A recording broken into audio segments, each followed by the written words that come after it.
मुस्लिम उम्मा की तारीख़ में पहली दफ़ा हमें एक जैसे बयान देखने को नज़र आया और इत्तेहाद नज़र आया, क्योंकि सऊदी अरब ने इसराइल के ख़िलाफ़ फाइनली एक साल के बयान दे दिया है कि इसराइल पैलेस्टाइन के जेनोसाइड के अंदर इन्वॉल्व है। एक साल तक इसने कोई बयान नहीं दिया, लेकिन रिसेंटली रियाद समिट के अंदर वाज़े तौर पर यह बात की है। ईरान, टर्की, मलेशिया, पाकिस्तान, इन तमाम लोगों का स्टैंस इसमें बड़ा क्लियर था। इस वीडियो के अंदर हम ये एक्सप्लेन करने की कोशिश करेंगे कि आखिर ईरान और सऊदीया कैसे करीब आ रहे हैं, क्यों सऊदीया ने इतना सख्त बयान और जेनोसाइड का वर्ड आखिर एक साल बाद इसराइल के ख़िलाफ़ क्यों इस्तेमाल किया, इस जो स्पेसिफिक समिट है इसका मुस्लिम उम्मा पर और दुनिया के ऊपर क्या इफेक्ट है। सबसे पहले तो ये समझते हैं कि रियाद समिट के अंदर OIC मीटिंग हुई थी और उसके साथ अरब मीटिंग भी हुई थी, तो ये दोनों चीज़ें मिलाकर की गई थी और ये उस वक्त की गई है जब ट्रंप पहली दफ़ा हुकूमत के अंदर आए हैं। तो अब वो नई हुकूमत के अंदर आए हैं तो उन्हें भी एक मैसेज देना था। इसके बाद तकरीबन इसराइल को जंग छिड़े हुए तकरीबन एक साल से ज़्यादा अरसा हो गया, लुबनान वॉर भी शुरू हो चुकी है, तो उस पर भी स्टैंस क्लियर करना बहुत ज़रूरी था। अब पहले मुद्दे की तरफ आते हैं कि सबसे पहले सऊदी अरब के MBS ने वाज़े तौर पर मोहम्मद बिन सलमान ने कोई शक की गुंजाइश ना छोड़ते हुए इसराइल को रगड़ा दिया है और उसको प्रॉपरली कहा है कि आप लोग हमारे जेनोसाइड के अंदर इन्वॉल्व हो। आपने 1,50,000 के करीब फ़लस्तीन के लोगों को शहीद किया, लेकिन यहाँ पे हमास की तरफ से कोई ख़ास जो है उन्होंने बयान नहीं दिया, लेकिन इसराइल को बैश बहुत ज़्यादा किया और ये पहली दफ़ा में देखने नज़र आया। अब उसके दो बड़े तनाजुर हैं।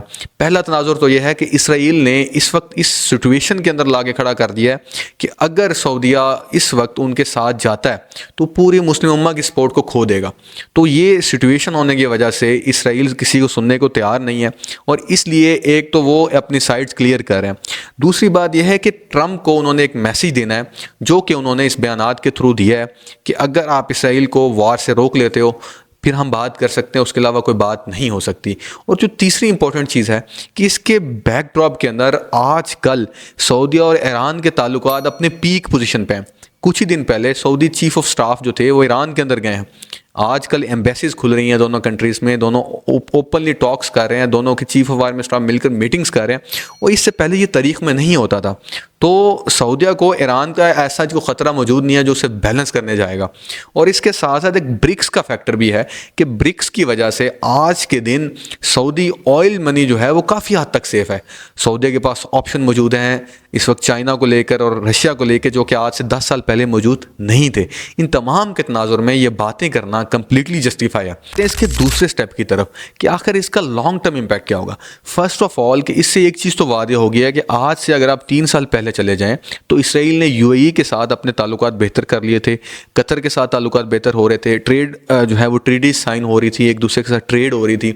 ये भी कहा जा रहा था कि सऊदीया के साथ शायद अपने ताल्लुकात नॉर्मलाइज कर सके, नॉर्मलाइज ना भी करे तो गुफ्तगू हो रही थी, आपस में टॉक्स हो रही थी, आज नहीं तो 2 साल बाद कर लेते।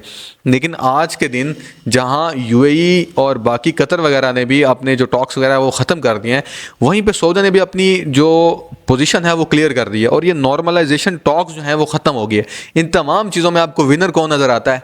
हमास। आखिर हमास की उस स्ट्रेटजी ने काफ़ी काम किया है और आज के दिन इसराइल काफ़ी हद तक तन है। आपको फिज़िकली सपोर्ट किसी ममालिक की तरफ से अभी तक देखने को नज़र नहीं आई है, लेकिन बहरहाल एक मुद्दे के ऊपर इकट्ठा होना, तमाम मुसलमान कंट्रीज़ का एक वाज़े बयान देना और ट्रंप को एक प्रॉपर मैसेज देना कि भाई ये चीज़ करोगे तो हम तुम्हारी बात मानेंगे, ये भी एक बहुत बड़ा प्लान है। जबकि दूसरी तरफ अगर हम देखते हैं तो कतर ने ऑलरेडी हमास और इसराइल से जो अमन है या जो टॉक्स हैं उसकी माजरत कर ली है, वो पीछे हट गया और उसके पीछे हटने की वजह ये थी वो समझ रहा था कि दोनों कंट्रीज इस वक्त सीरियस नहीं है, अमन ही नहीं चाहते। तो अब यहाँ पे एक और चीज़ वाज़ेह है कि तमाम कंट्रीज़ का सीज़ फायर के ऊपर जो है वो इंतहाई वाज़ेह प्लान है, जबकि वहाँ से हमास और इसराइल की जो जंग बंदी की ख़बरें हैं वो हमें कहीं नज़र नहीं आ रही। अमेरिका बार बार प्रेशराइज़ कर रहा है कि जंग बंदी की तरफ जाया जाए, लेकिन ऐसा हो नहीं पा रहा। तो हो सकता है कि मामलात मज़ीद बिगड़ जाएं, क्योंकि तुर्की की तरफ से भी धमकियाँ नज़र आई हैं कि इसराइल ने तुर्की को जो है वो हमले की धमकी दी है। खैर जो कुछ होगा वो हमें कुछ दिनों में पता चल जाएगा। इसके अलावा अगर आप हमारी मज़ीद वीडियो देखना चाहते हैं तो यहाँ पर क्लिक करके आपको ये वीडियो नज़र आ जाएगी। Thank you.